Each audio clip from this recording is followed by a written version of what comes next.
Bienvenue dans ce nouveau numéro d'Objectifs Espoir, votre magazine consacré aux objectifs du millénaire de l'ONU pour le développement. Cette semaine, nous nous intéressons à l'objectif numéro 7, assurer un environnement durable. Les directions pour cela, l'Australie. La grande barrière de corail classée au patrimoine mondial de l'UNESCO est aujourd'hui menacée. Elle pourrait être inscrite dès février prochain sur la liste des sites en danger. La zone a effectivement perdu la moitié de ses prairies coralliennes au cours des 27 dernières années. Une détérioration due en grande partie aux cyclones tropicaux, mais aussi, et c'est là que le bât blesse, à l'activité humaine. Avec une industrie charbonnière de premier plan, le Queensland est l'une des régions australiennes qui connaît l'un des rythmes de développement les plus rapides. Les écologistes, vous allez le voir, n'ont de cesse d'alerter sur les risques engendrés. C'est un reportage signé Renaud Villain et Carole Philippi. Abbott Point, un terminal de charbon perdu dans l'immense état du Queensland. Ici sont stockés chaque année 15 millions de tonnes, bientôt embarqués sur des cargos qui partiront vers l'Asie. Une installation imposante et pourtant presque insignifiante comparée à ce qui attend cette zone encore largement sauvage. Dans quelques années, Abbott Point pourrait devenir le premier port mondial d'exportation du charbon. Maurice Wilson, alias Tubbs, a été l'un des premiers au courant. Il y a 4 ans, des fonctionnaires de la région viennent lui proposer de racheter sa propriété, là où il élève ses vaches et ses chevaux depuis 30 ans. Son terrain est situé en plein milieu de leur projet de développement.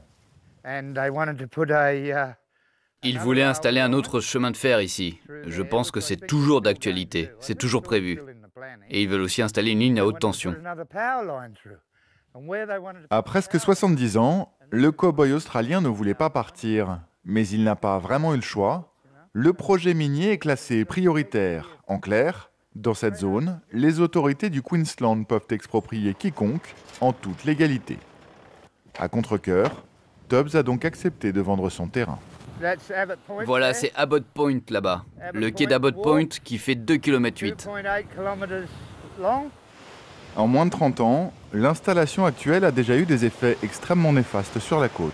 Pour lui, ce projet d'extension est un désastre programmé. À l'époque, tu pouvais venir ici, lancer ta ligne, et tu avais la garantie de pêcher du poisson. Maintenant, toute cette zone est morte. Tu sais, tous ces trucs vont finir par aller au large à un moment. Il n'y a pas de clôture là-bas, pas de mur. Ce n'est pas ma génération qui en verra les effets, c'est sûrement celle d'après.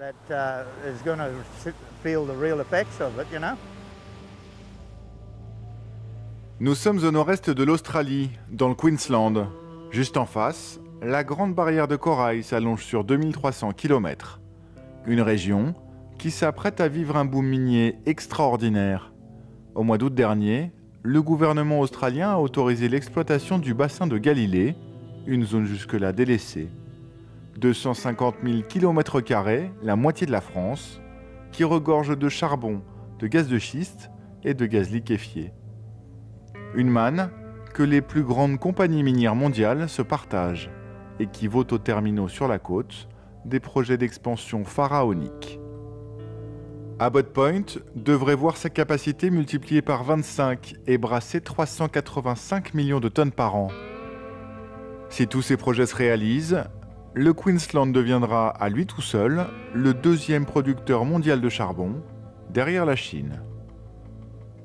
À terme, 10 000 tankers passeront à travers la grande barrière de corail chaque année, soit plus d'un par heure. Gladstone, au sud de la grande barrière. Ici, les usines tournent 24 heures sur 24. Pas une chambre libre en ville et pourtant il y a peu ou pas de touristes, mais un balai continu de grues, d'ouvriers, de camions. Bientôt, il y aura ici 2 nouveaux terminaux de charbon et un autre dédié au gaz liquéfié. 34 milliards de dollars d'investissement et des milliers d'emplois à la clé. Un immense afflux d'argent que gère cette entreprise publique financée par les sociétés minières. Mais quel est le prix pour l'environnement ? Le patron du port sait combien le sujet est polémique. En Australie, des pétitions demandent à la corporation du port de Gladstone d'arrêter de creuser la grande barrière de corail.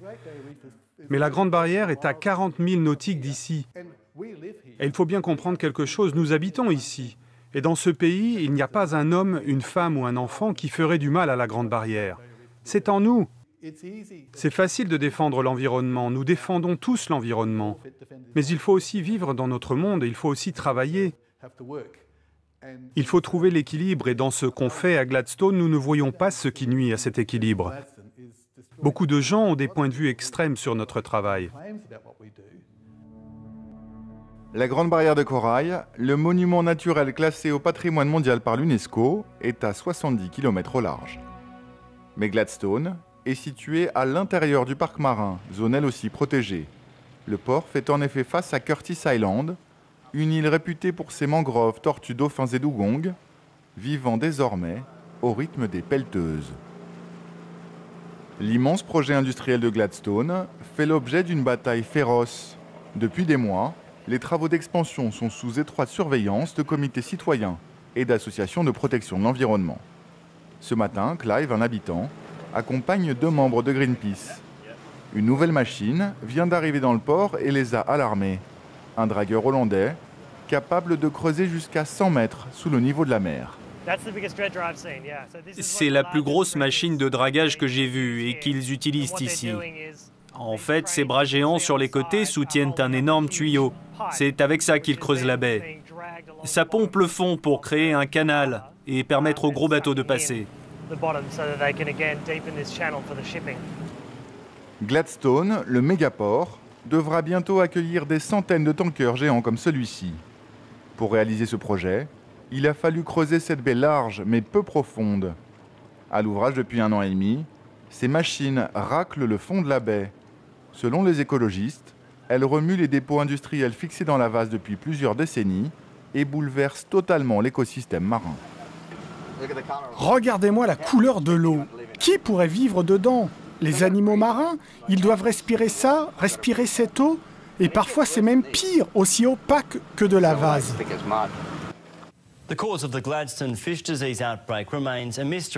Septembre 2011, Gladstone fait la une. Les pêcheurs remontent dans leur filet des poissons aux allures mutantes, couverts d'ulcères comme brûlés, asphyxiés, les yeux gorgés de sang. En quelques jours, le gouvernement interdit ici la pêche et la consommation des produits de la mer. À l'époque, Simon est à la tête d'une entreprise florissante. Ces coquilles Saint-Jacques de Gladstone sont appréciées jusqu'en Asie.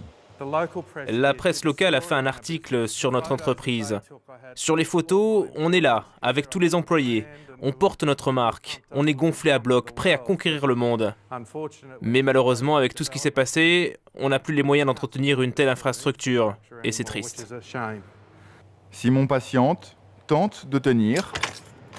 1 mois plus tard, les autorités lèvent l'interdiction et laissent les professionnels dans une situation extrêmement délicate. À eux, la responsabilité de juger si ces poissons sont propres ou non à la consommation.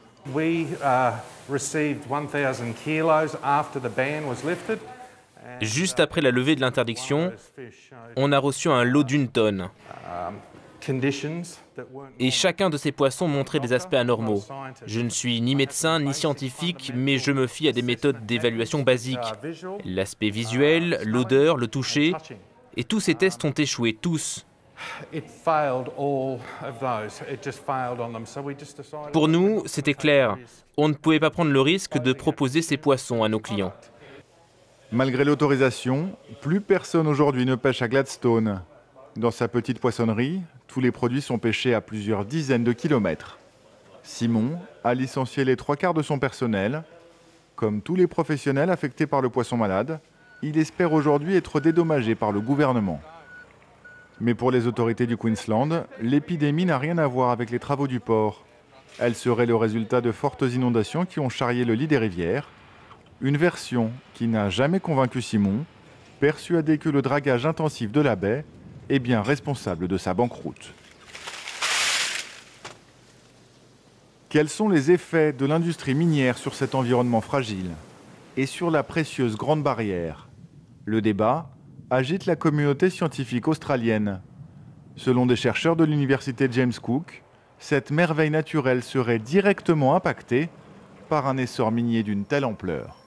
Leur prélèvement montre la présence de charbon fixé sur le corail à plusieurs dizaines de kilomètres des côtes.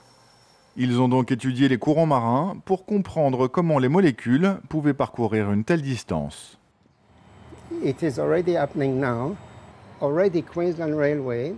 C'est ce qui est déjà en train de se passer. À l'heure actuelle, la compagnie de train du Queensland reconnaît déjà qu'elle perd 1 million de tonnes en poussière de charbon chaque année, simplement à cause du vent qui souffle sur les wagons. Toute cette poussière, celle des wagons, des zones de stockage ou des tapis roulants, finit dans la mer. Quelles conséquences cela a sur le récif corallien? On vient d'apprendre que le corail vivant avait réduit de moitié lors des 30 dernières années. Cela démontre que nous allons dans la mauvaise direction. Et la Grande Barrière n'a pas besoin d'une nouvelle menace, en plus de toutes celles qui la guettent déjà.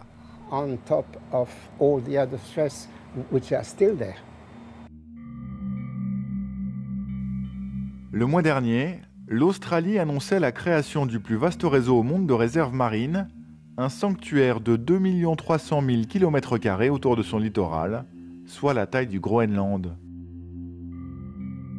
Une décision saluée par la communauté internationale, un engagement exceptionnel dont la portée risque d'être bien amoindrie si parallèlement, le pays se hisse à la 2e place des producteurs de charbon, le combustible fossile le plus générateur de gaz à effet de serre.